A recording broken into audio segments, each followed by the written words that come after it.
Bart set up a DJ booth in the treehouse and started spinning records. Homer saw this as an opportunity to make money and buy a bigger house. Just then, Flanders walked over and asked them to turn the volume down, saying his family couldn't sleep because of the noise.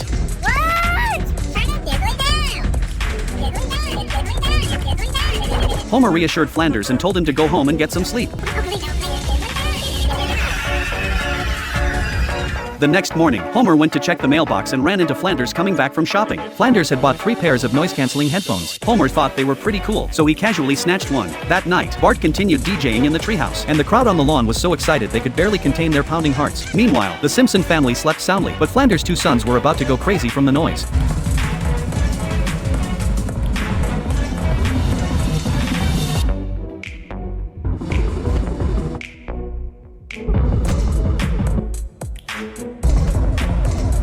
The 2 families' experiences were in stark contrast. Flanders felt like he was turning into a speaker. The next morning, Homer saw the yard was a mess. Maggie quickly asked Bart what happened.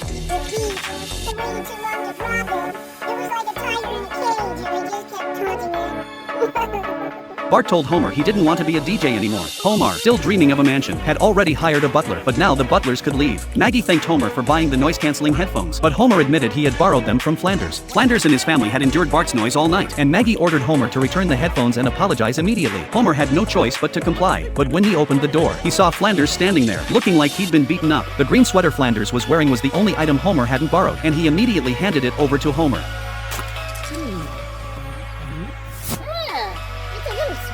Flanders quickly said that now there was no reason for them to interact again, and said goodbye to Homer.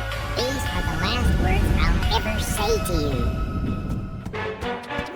You've never seen that upset. The next morning, Homer tried to talk to Flanders, but he just slammed the door in his face. So Homer grabbed the leaf blower and blew all the leaves into Flanders' yard. He hoped to provoke a fight, but Flanders didn't respond at all.